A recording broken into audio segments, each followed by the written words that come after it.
sais que après avoir déversé un tel serment, c'est pas évident d'être encore gardé longtemps dans la salle. Donc j'aimerais plus que le pasteur se mette dans le champ de la caméra. Là, on ne va pas trop. Bref, ensemble, si cette caméra. D'accord. Donc si vous pouvez faire juste un peu de place pour le pasteur qui soit visible dans la caméra. Mais, pasteur, avant de chanter ce chant, on a un petit texte qu'on voudrait te lire. C'est pas un poème qui a été écrit avec l'inspiration qu'on a appris à l'école. C'est un texte inspiré parce que c'est le prophète qui l'a écrit. Le prophète l'a écrit envers un frère, un prédicateur, un frère Frank Ernest Fender, qui était un prédicateur qui avait consacré au ministère. Donc c'est un texte qui sera suivi par ma sœur Coriane. Et franchement, c'est un remerciement pour tout le travail accompli pendant ces 10 voire 11 ans. Et qui était aussi un encouragement pour les étapes à venir.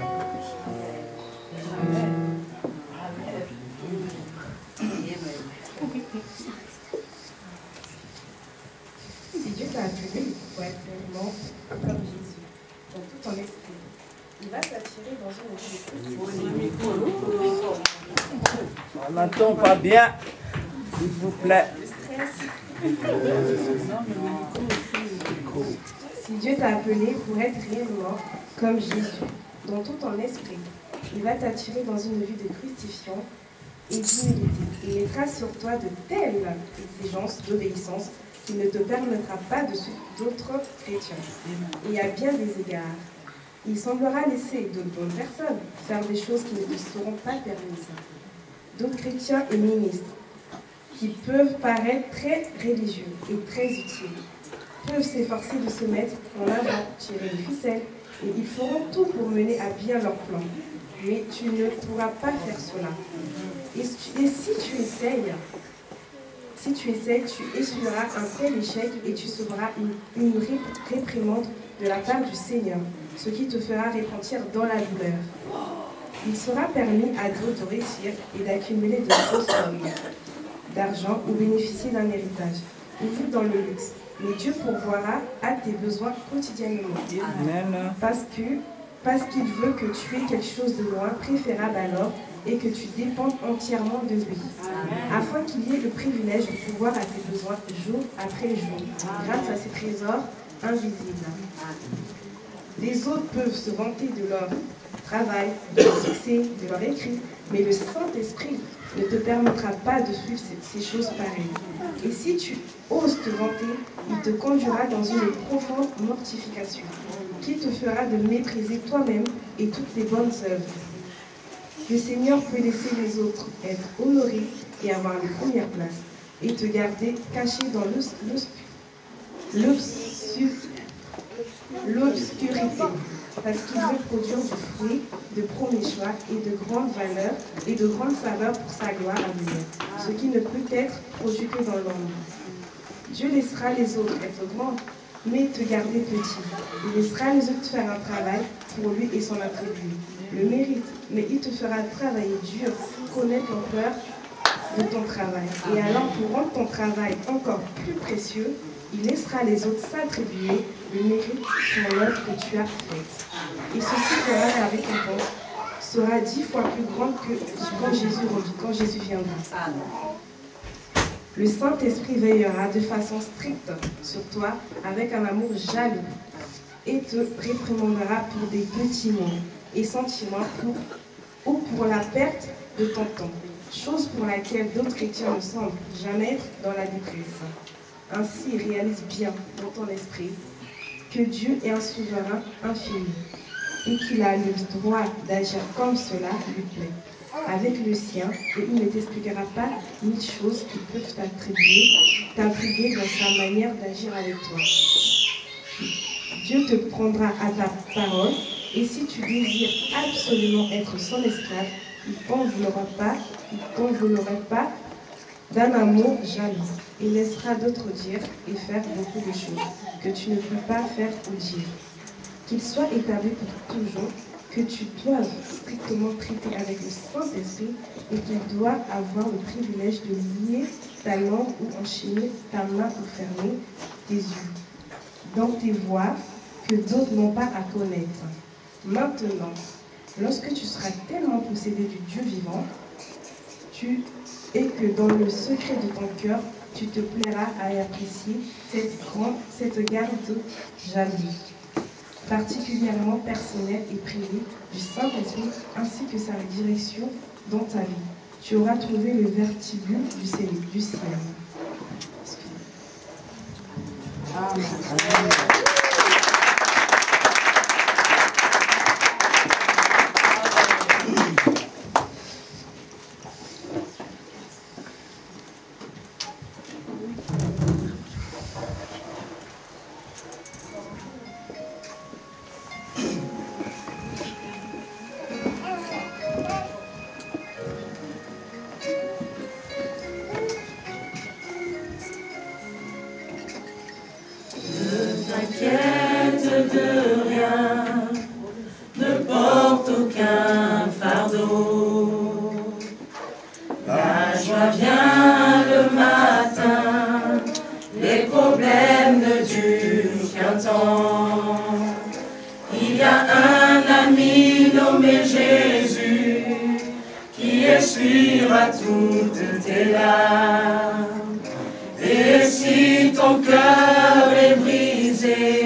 Comme elles se sont passées hier dans l'après-midi.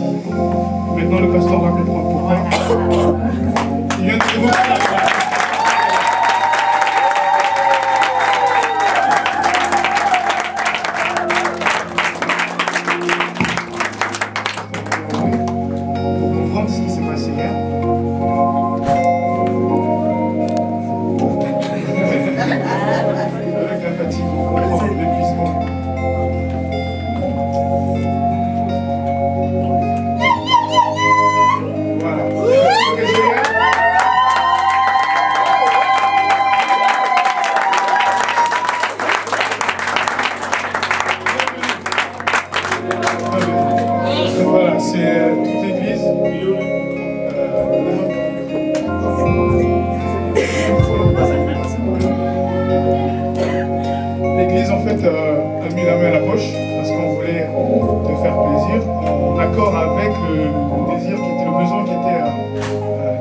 qualité. Donc hier, avec l'autorisation de notre complice, Madame Dumana, eh bien, la ligne a été coupée parce que celle-là devait être activée.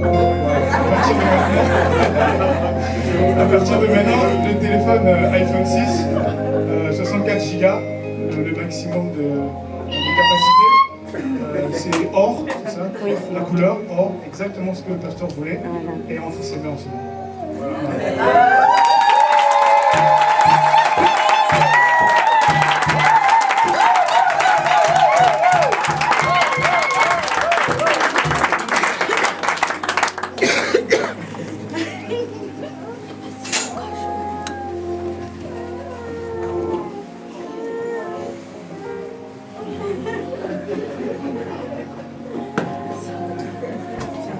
Quelle surprise.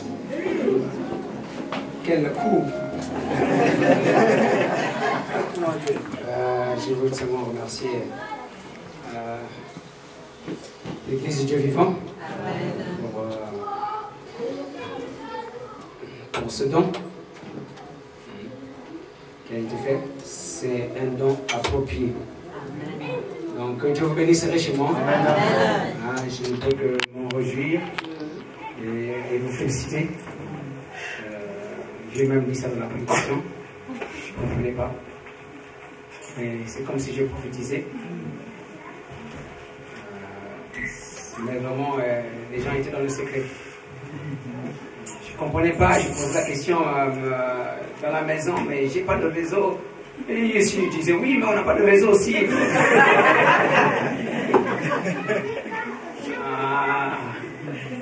Mais bénissons le nom du Seigneur. Les bonnes surprises, je les apprécie. Et je crois que c'est ça qui me fait plus plaisir, qui me fait vraiment, qui me donne du bon au cœur. Donc que Dieu bénisse chacun qui a mis la main à la pâte et qu'il puisse continuer à vous donner au centuple. Amen. Et pour le texte, c'est un texte qui me revient secrètement. La première fois que ça a été lu, c'était quand j'ai fêté mon anniversaire. C'était un 31, un réveillon. Donc, je ne me rappelle plus si c'était à Paris ou à Nantes, je ne me rappelle plus. Je crois qu'il y a un des huissiers qui a lu ce thème, ce passage-là. Et après quelque temps, il n'y a pas longtemps, c'est un pasteur du Gabon, le pasteur Adrien Zita, qui m'a envoyé une lettre. Je croyais que c'était une lettre. Et il m'a dit seulement, révérend, Dieu m'a dit de t'envoyer ce mot. Et quand j'ai lu ce mot, c'était cette lettre-là. Ce mot qu'Ifa Banam disait à ce ministre. Et ça fait la 3e fois que ça vient de lui. Et je le sais, et je le sens, je le vois à travers ma vie, que je suis un peu comme ce ministre-là. Mais je veux tout simplement être un esclave du Seigneur et faire attention pour hériter vraiment la bonne récompense dans le ciel. Amen. Donc, une fois de plus, que Dieu vous bénisse richement. Amen. Si quelque part le pasteur vous a choqué, vous a pas assisté suffisamment, n'était pas à sa place convenablement, a manqué quelque chose, veuillez tout simplement me pardonner. Je suis un homme, et tout homme a des échecs, a des défauts, a des qualités aussi. Et priez que je puisse avoir plus de qualités. Amen. Et que je puisse être le meilleur homme. Amen. Amen. Que Dieu vous bénisse et merci encore. Que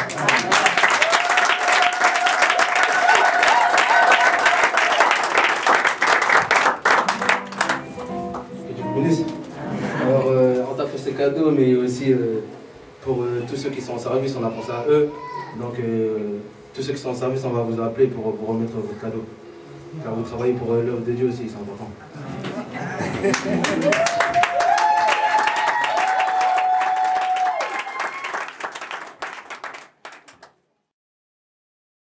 Il y a des gens qui ont des amis partout, dans toutes les églises, ça téléphone toute la journée, ils sont capables de lire même la brochure, toujours au téléphone là, au téléphone là. Alléluia. Pendant que j'y pense même, je ne sais même pas si puis il y a un problème, parce que moi depuis avant-hier, je ne peux même plus appeler, je ne peux même plus recevoir. Je ne sais pas ce qui se passe. Si tout le monde a ce problème là ou c'est moi seulement, Dieu veut que je ne puisse pas avoir de téléphone. comme ça serait bien.